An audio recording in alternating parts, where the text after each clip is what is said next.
मथे करी सिंध सुकार, दोस्त मिठा दिलदार आलम सब आबाद करी।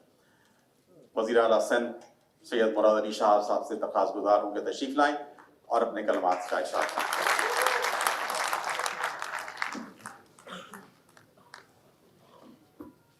बिस्मिल्लाहिर्रहमानिर्रहीम। जनाब सैयद सरदार अली शाह साहब वज़ीर तालीम और सकाफत सिंध, मोहम्मद अहमद शाह साहब सदर आर्ट काउंसिल, बाकी दीगर अहदेदारान आर्ट्स काउंसिल गवर्निंग बॉडी के और यहाँ पे बैठे हुए सारे मुअज़्ज़िज़ ख़वातीन और हज़रात, अस्सलाम वालेकुम। सबसे पहले तो मैं दिल से मुबारकबाद देता हूँ अहमद शाह साहब को और नौ मुंतखब बिला मुकाबला नौ मुंतखब गवर्निंग बॉडी को उनकी कामयाबी पे और आज उनकी तलबबरदारी पे भी उनको मुबारकबाद देता हूँ। इधर जब भी आता हूँ थोड़ी सी मुश्किल हो जाती है, इसलिए कि अदब वगैरह के सरदार शाह और फिर अहमद शाह ऐसी बातें करते हैं, उसके बाद मैं जब बात करता हूँ तो सिंधी में हम कहते हैं पक्का बोर्ड हारी दूसरे, लेकिन दो तीन मेरे ख्याल है शुरुआत करता हूँ। ये शाह साहब बता रहे हैं कि हमें पता है कि 16 साल से यहाँ है, लेकिन 16 साल में पिछली जितनी इन्होंने इलेक्शंस लड़ी हैं उन सब में मुकाबले हुए, कामयाब हुए। ये पहली बार अनअपोज्ड आए हैं तो इसका इनको क्रेडिट नहीं जाता है, क्यों 9 मुंतखब लोग हैं। मैं नाम हो सकता है किसी का भूल गया हूँ, डॉक्टर अहमद सिराज साहब, मैडम शहनाज वजीर साहबा, डॉक्टर जाफर अहमद, गाजी सलाउद्दीन साहब, नाजिया अशर साहिबा, शहजाद रजा साहब, ये क्रेडिट उनका जाता है कि जब आपने इनको साथ मिलाया तो फिर बाकियों ने आपका मुकाबला किया। लेकिन एक चीज और भी मुझे किस्सा पुराना याद आ गया। मिस्र का सदर होते थे हुस्नी मुबारक साहब, खाली 30-32 साल वो सदर रहे, कई इलेक्शंस उन्होंने लड़ी और हमेशा कामयाब होते थे, 95-96% वोट लेते थे। उनकी सदर बुश से बड़ी दोस्ती थी जमाने में, जब अमेरिका के सदर बुश सीनियर थे, उनकी बात कर रहा हूँ। सदर बुश इलेक्शन लड़ रहे थे, उनको परेशानी बहुत थी इलेक्शन में। उन्होंने कहा यार मेरा दोस्त है हुस्नी मुबारक, इससे कुछ लेता हूँ कि कैसे इलेक्शन लड़ते हो तुम, हर दफे 95-96% वोट ले जाते हो। उसने वो फोन किया कि भाई मेरी मदद करो, क्या करते हो ऐसा। उसने मुबारक में कोई मसला ही नहीं है, जो मेरा चीफ इलेक्शन एजेंट है जो सारा स्ट्रेटेजी बनाता है, मैं उसको तुम्हारे पास भेज देता हूँ, वो तुम्हारी स्ट्रेटेजी बना देगा। यार ये बहुत अच्छी बात है। साहब आ गए, इलेक्शन हुए, इलेक्शन जब खत्म हुए तो हुस्नी मुबारक ने अपने चीफ इलेक्शन एजेंट को फोन किया। उसने कहा पता करो ये उसने कामयाबी हासिल की है कि नहीं।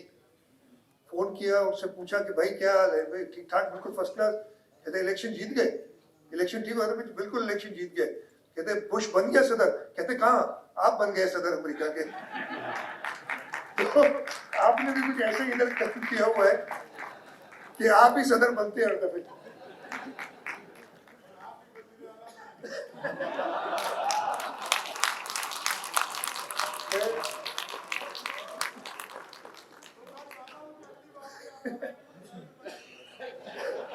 अच्छा जी, इधर फिर ये जब करते हैं हर दफे, मैं कोशिश जितनी इनकी दरखास्तें होती ना, अब आज भी इन्होंने पूरे, आज इधर आया हूँ तो 2 स्टूडियो, एक लाइब्रेरी, एक कॉफी शॉप, एक गैलरी, 5 इफ्तिताह करा दिए और कहते अभी और मौजूद हैं, अभी और करने हैं। और फिर अभी पूरा प्रोग्राम देके गए ना कि पता नहीं कि कौन सी तारीख आना है इधर, तो मंजी का इंतजाम कर दे, इधर ही बैठ जाता हूँ, और काम मुझे है नहीं, इधर आर्ट्स काउंसिल ही रुक जाता हूँ। लेकिन मैं मुबारकबाद देता हूँ अहमद शाह साहब को, पूरी गवर्निंग बॉडी को और आर्ट्स काउंसिल की पूरी इंतजामिया को। इस शहर की रौनकें बहाल करने में आर्ट्स काउंसिल का एक बहुत इम्पोर्टेंट रोल है। और पिछले 15-16 साल जो रहे हैं अहमद शाह साहब, उसमें उन्होंने यही कोशिश की है और कामयाब हुए हैं कि आर्ट्स काउंसिल और इस शहर के अंदर जो अदब से ताल्लुक़ रखने वाले लोग होते हैं उन सबको इकट्ठा किया है और उनको एक ऐसा मरकज़ बना के दिया है कि ना सिर्फ कराची, ना सिर्फ पाकिस्तान, बल्कि पूरे दुनिया से लोग इधर इकट्ठे करते हैं और यहाँ इवेंट्स करते हैं। आज और भी काफ़ी उन्होंने बताया, मैं अहमद शाह साहब को पूरा यकीन दिलाता हूँ कि हुकूमत सिंध इंशाअल्लाह ताला, जैसे सरदार शाह पहले ही कह चुके हैं मेरे से, आपके जो भी प्रोग्राम्स हैं उनमें भरपूर साथ देंगे, इसलिए कि हमारे लिए बड़ी खुशी की बात है कि इस सूबे के लोग, इस शहर के लोगों को ऐसा मरकज़ मिले। और अब तो इंशाअल्लाह ताला जैसे कहा कि पूरे सिंध के अंदर हम ये आर्ट्स काउंसिल बना रहे हैं ताकि इसको और प्रमोट किया जाए। मुझे मौका पब्लिक में अभी मिला है, पिछले 6 महीने से या 7 महीने से हम इलेक्शन लड़ रहे थे इस सूबे में। कई बार इलेक्शन सैलाब की वजह से पोस्टपोन हुए, सैलाब के बाद फिर कुछ लॉ एंड ऑर्डर की सिचुएशन सैलाब से रिलेटेड ऐसी थी, और फिर रिसेंटली जो एक टेररिस्ट थ्रेट्स हमें आई हुई हैं और अब सबको पता है, मैं वो रिपीट नहीं करना चाहता, उसकी वजह से हम इलेक्शंस आगे चलती चली जा रही थी। लेकिन कल पहले जो फेज था हमारा जिसमें 4 डिविजन्स में इलेक्शन हुए थे, लाड़कानो, सक्खर, शेख बी नज़ीराबाद और मीरपुर खास, वो मेरे ख्याल मई में इलेक्शन हुए थे, उसमें भी सिंध के लोगों ने पाकिस्तान पीपल्स पार्टी को बड़ी ज़बरदस्त कामयाबी दिलाई थी। और उसके बाद काफ़ी चीज़ें हो गई, काफ़ी प्रॉब्लम्स भी आए, सैलाब आया, महंगाई की सूरत हाल बिल्कुल है जिसका हमें पता है कि लोगों को काफ़ी तकलीफ है। लेकिन उसके बावजूद कल जो इलेक्शन हुए उसमें पूरा हैदराबाद डिवीज़न और कराची डिवीज़न, उनके लोगों की मेहरबानी है कि उन्होंने एक बार फिर पहले से भी ज़्यादा और बहुत ज़्यादा एक हमारी पीपल्स पार्टी की इलेक्टोरल हिस्ट्री में मेरे ख्याल है कि इतनी ज़बरदस्त कामयाबी, बल्कि मुझे पता है कि इतनी ज़बरदस्त कामयाबी हमें नहीं दी, और इसके लिए मैं सब ख़ास तौर पे कराची डिवीज़न और हैदराबाद डिवीज़न के लोगों का बहुत मशहूर हूँ।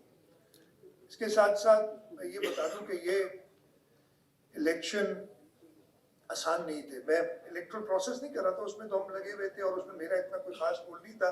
Being the chief executive of the province, I could not participate in, मैं खुद अपनी कॉन्स्टिट्यूंसी में भी नहीं गया, वहाँ भी कल इलेक्शन थे। और बात ये थी कि मैंने एक थोड़ी सी कोशिश की थी विगड़म करने की कि जो मेरा जिसमें मेरा वोट है वो वार्ड यूनियन काउंसिल का मेरे घर की, तो उसमें वो चेयरमैन, वाइस चेयरमैन और डिस्ट्रिक्ट काउंसिल के मेंबर तो इलेक्ट हो गए थे अनअपोज्ड, लेकिन वार्ड में एक बंदे ने नॉमिनेशन फॉर्म भराया था और उसने कहा कि जी मेरे पास आएंगे तो मैं हाथ उठा लूंगा।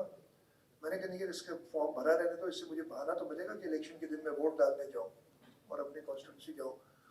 और 4 दिन पहले मेरा भाई है, वो मुझे फ़ोन करते हैं कि वो मेरे पास आया और मैंने उसका एक्सेप्ट कर लिया। अब जाके फॉर्म जो है उसका वापस ले लिया, एफिडेविट दे दिया। और मैंने कहा ये क्या किया, मैं तो चाह रहा था कि मैं आ सकूं, लेकिन अब मेरे पास बहाना भी कोई नहीं था। जाता तो लोग कहते कि देखा ये इलेक्शन में अपना असर रसूख इस्तेमाल करने आ गया।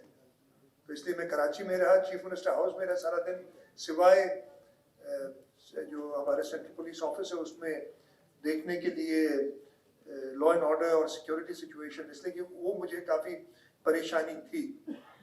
लेकिन ये भी मुबारकबाद की मुस्तहिक है सूबे के लोग, और ख़ास तौर पे मैं हमारी पुलिस, हमारी बाकी law enforcement agency, rangers, FC और आर्मी भी क्विक रिस्पांस में मौजूद थी, उनको मुबारकबाद भी देता हूँ, उनका शुक्रिया भी अदा करता हूँ कि इतने अमन व अमान के साथ इलेक्शंस पहले कभी पाकिस्तान में नहीं हुए। पूरे कल के पूरे दिन में तकरीबन 13 इंसिडेंट्स, और आप सोच सकते हैं हजारों की तादाद में पोलिंग स्टेशन थी, 8000 समथिंग पोलिंग स्टेशन थे, 13 इंसिडेंट्स हुए हैं और उसमें कुछ जगह पे कुछ लोग मामूली जख्मी हुए हैं। कहीं कहीं लोगों ने कोशिश की कि अमन की सूरत हाल पैदा करें, और हमने पढ़ा, बिकॉज हमने कहा था कि भाई वोट अपनी मर्जी से दो, लेकिन अगर कहीं पे भी आप कानून को अपने हाथ में लिया कि ऐसा मौका दोगे क्योंकि और उसका फायदा उठाए, इसलिए हमारे दुश्मन बहुत है, वो हम बहुत सीरियसली देखेंगे। और हमने देखा जहां जहां पे ऐसी बात हुई। तो मैं सूबा सिंध के लोगों को, कराची हैदराबाद डिवीजन के लोगों को, लॉ इन्फोर्समेंट को मुबारकबाद भी देता हूँ एक बड़े पुरअमन इलेक्शंस कराने में, और उसके साथ साथ लोगों को कहता हूँ और अब आपने अपना काम कर दिया, अब हमारा काम है। अब हुकूमत सिंध का और जो इलेक्टेड नुमाइंदे हैं, इंशाल्लाह ताला अब रिजर्व सीट से उन पे इलेक्शंस होंगे, उसका एक तरीक़ाकार है। और मुझे उम्मीद है कि अगले 1 महीने के अंदर हमारे पास आ जाएंगे इलेक्टेड नुमाइंदे लोकल काउंसिल के, और जो भी हो हुकूमत सिंध उन सबके साथ काम करेगी, इस सूबे की बेहतरी के लिए काम करेगी।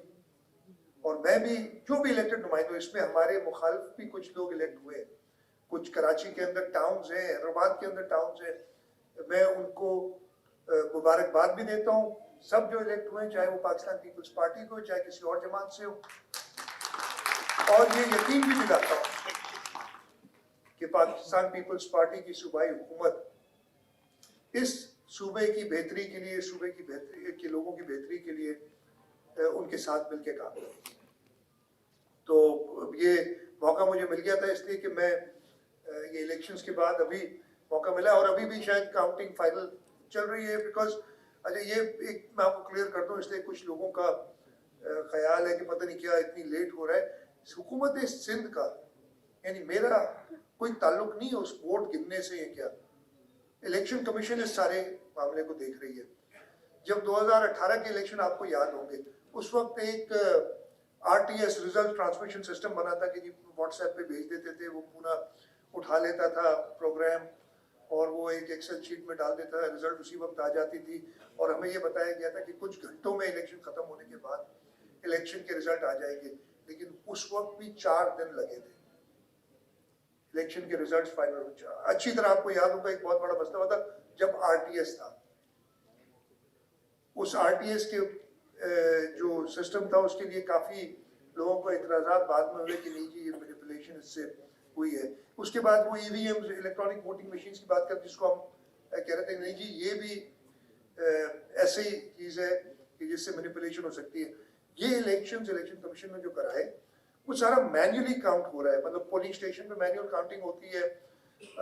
एक यूनियन काउंसिल में 3 वोट होते हैं। आप वार्ड के मेंबर का, यानी एक पोलिंग स्टेशन पे एक वार्ड के मेंबर का वोट होता है, फिर आप चेयरमैन वाइस चेयरमैन का वोट देते हैं, और फिर डिस्ट्रिक्ट काउंसिल के मेंबर का वोट देते हैं। जो अर्बन यूनियन काउंसिल्स हैं उसमें 2 वोट है आपके मेट्रोपॉलिटन में, तो टाइम लगता है। इलेक्शन कमीशन से मैं राब्ते में था कि जी आप जल्दी करें, ये लोग हमारी तरफ समझ रहे हैं। और मैं आपको ये बताऊं, हमें फिर कल रात को मैंने जो और जमातें थी उनसे भी खुद बात की थी, जब ये बात हुई कि देखें अभी तक हमें भी अपने रिजल्ट्स नहीं मिले। हमें अपने पोलिंग एजेंट से मिल रहे हैं कि जी हम जीत गए फलानी जगह जो हमारी बैठी, लेकिन जो ऑफिशियल रिजल्ट हमें नहीं मिल रहे। तो इसमें कोई ऐसी चीज नहीं, ये मैं यकीन दिलाता हूँ, और ये इलेक्शन कमीशन का काम है। लेकिन जहाँ तक इंतजामिया का ताल्लुक है, हमने पूरा कोऑपरेट किया है, और ये इससे ज्यादा मेरा नहीं ख्याल है कि फेयर इलेक्शंस हो सकते हैं कि जो ये इलेक्शंस हुए।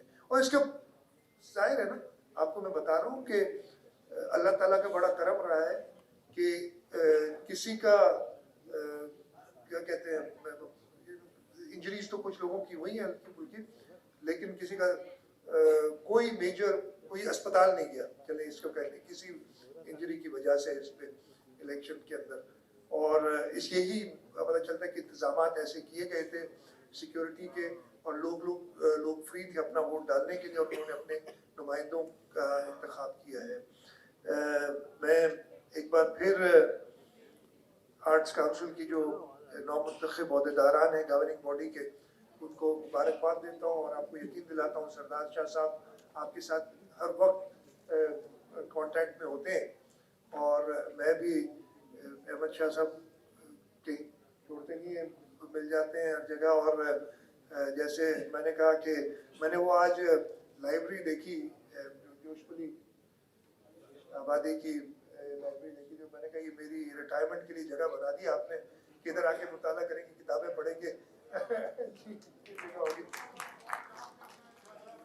दोनों इकट्ठे रिटायर होंगे फिर उधर चलेंगे। तो बहुत बहुत शुक्रिया, और आप सबका भी बहुत बहुत शुक्रिया। क्या चल रहा है इंशाल्लाह, पता नहीं क्या माहौल होता है इसके, लेकिन इंशाल्लाह मैं आपके साथ। बहुत बहुत शुक्रिया। पाकिस्तान जिंदाबाद। बहुत बहुत शुक्रिया सर मुराद अली शाह साहब, वज़ीर आला सिंध। आपको सदर आर्ट्स काउंसिल और नायब सदर आर्ट्स काउंसिल और secretary arts council Ejaz bouquet पेश करेंगे। मुनव्वर सईद साहब, एजाज फारूकी साहब, अदी नुसरत हारिस, सारे गवर्निंग बॉडी के सारे मेंबरान आ जाएं, और गवर्निंग बॉडी के तमाम मेंबरान तशरीफ ले आए ताकि ये तस्वीर बन सके। आप लोग आगे आ जाइए, बिल्कुल आगे आ जाए।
पाकिस्तान की जो जीती थी भारी अक्सरियत में, बल्कि बिला मुकाबला ये मुंतखब हो गए थे।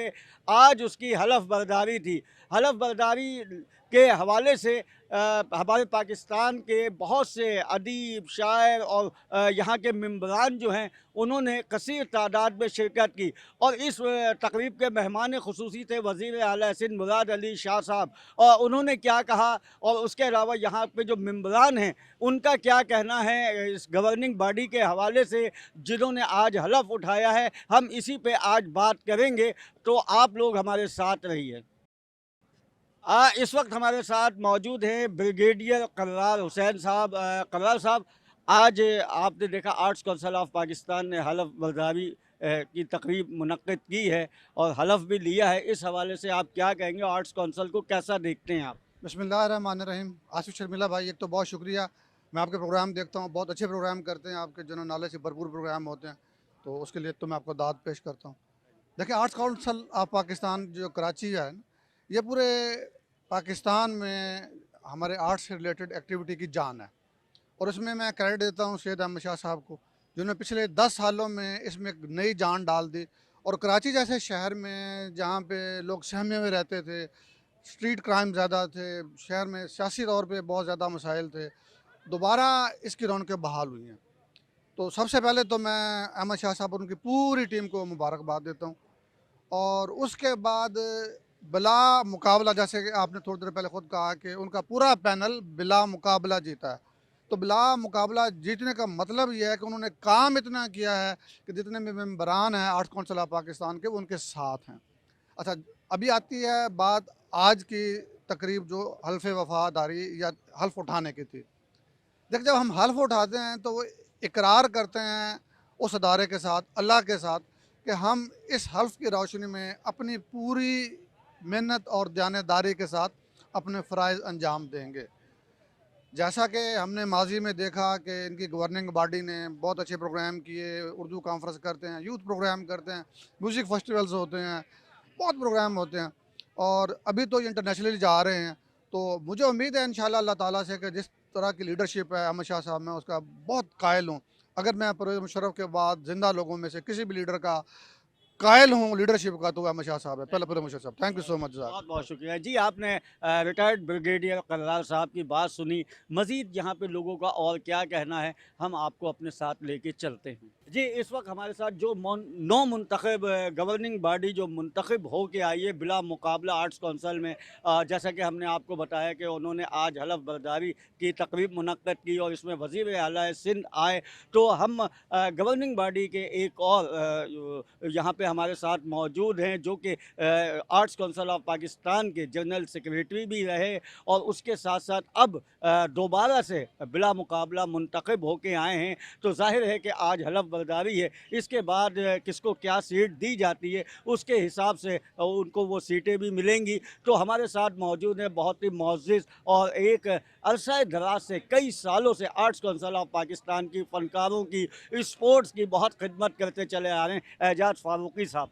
एजाज फ़ारूक़ी साहब, आज हलफ बर्दारी हो गई है और आर्ट्स कौंसिल ऑफ पाकिस्तान जो है अपना जो किरदार अदा कर रहा है, जिस खुश उसलूबी से वो फ़नकारों की और फ़नून लतीफ़ा की खिदमत कर रहा है और आर्ट्स कौंसिल को इंटरनेशनल सतह पर लेके गया है, तो मज़ीद आगे क्या है जो आज ऐलानात किए गए और सीएम साहब ने क्या ऐलानात किए? जी देखिए आज तो जो सबसे बड़ी बात ये थी कि हम जो लेकर जा रहे हैं लाहौर और इसके अलावा गवादर और पूरे पाकिस्तान में ये आर्ट्स कौंसिल की वो होंगे, तकरीबात होंगी।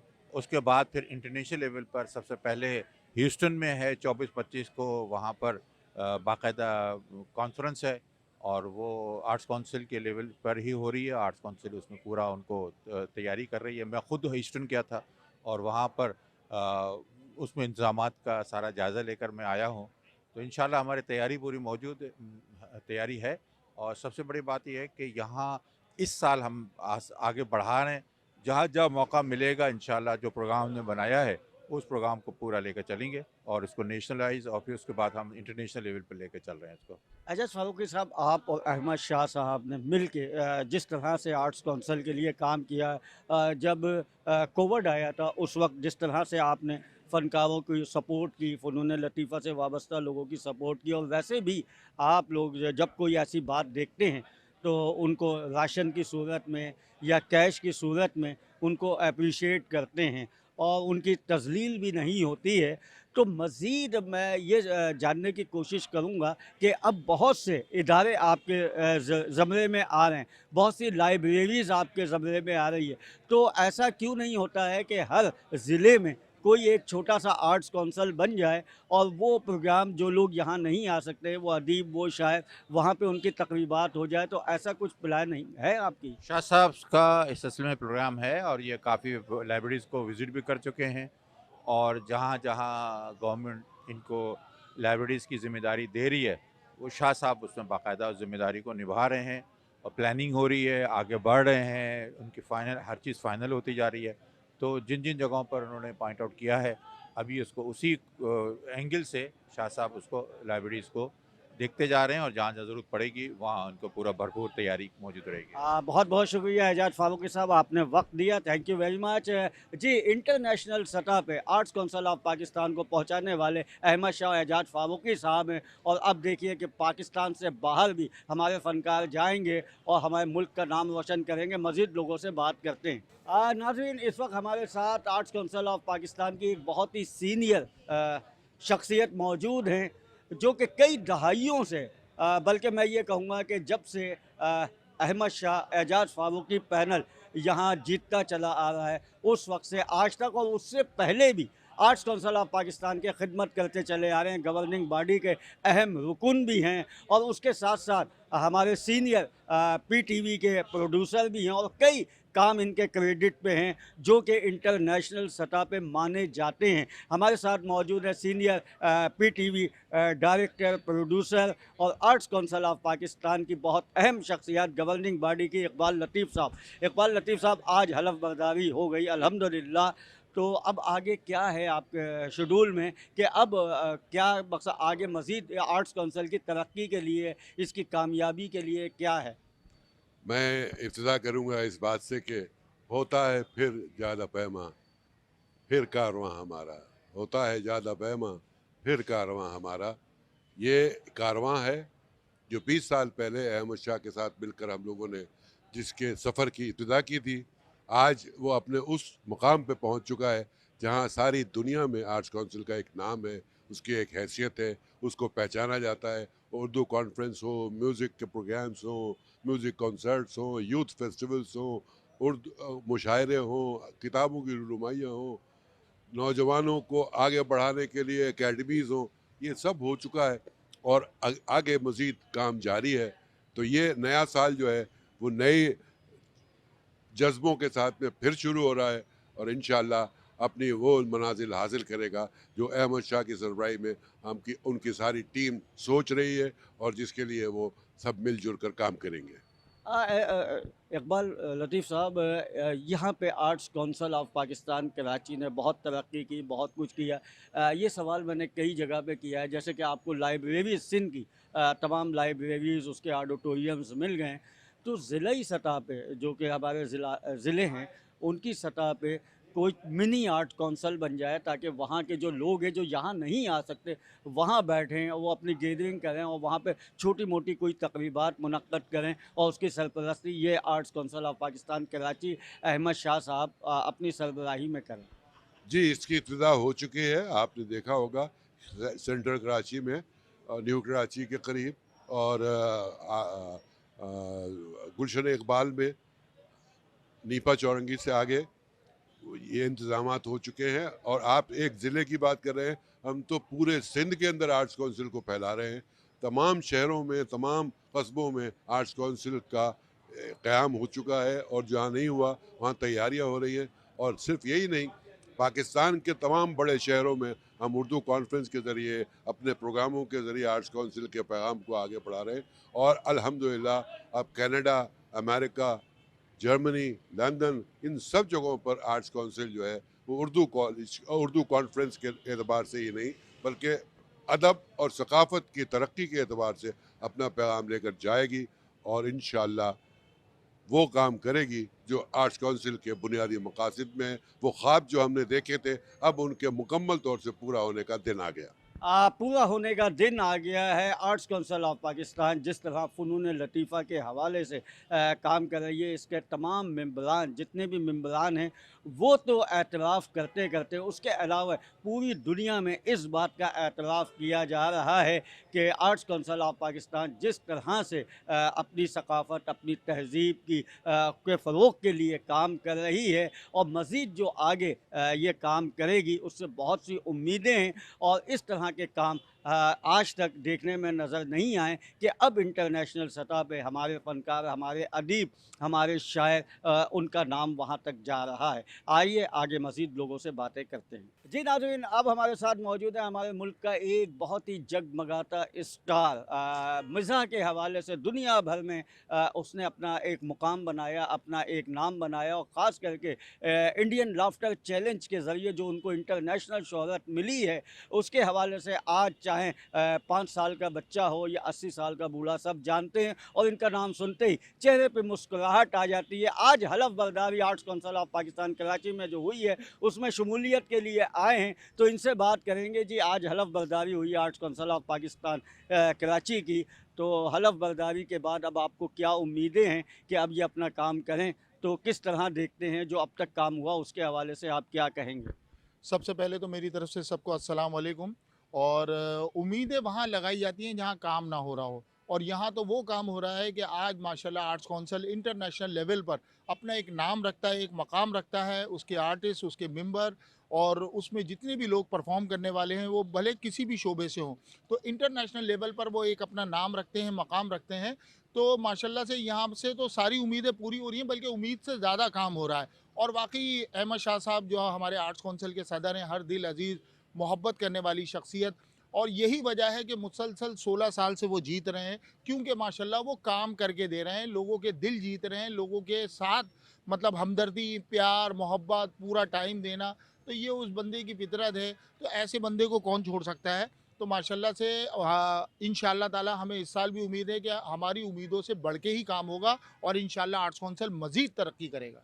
थैंक यू वेरी मच, बहुत बहुत शुक्रिया अली हसन साहब। और इस वक्त हमारे साथ मौजूद हैं हमारे एक बहुत प्यारे दोस्त जो कि इंटरनेशनल प्रमोटर भी हैं, इसके अलावा पाकिस्तान भर में वो मुख्तलिफ मॉडल्स के शो करते रहते हैं, मॉडलिंग शो करते रहते हैं और मुख्तलिफ प्रोग्राम ऑर्गेनाइज करते हैं।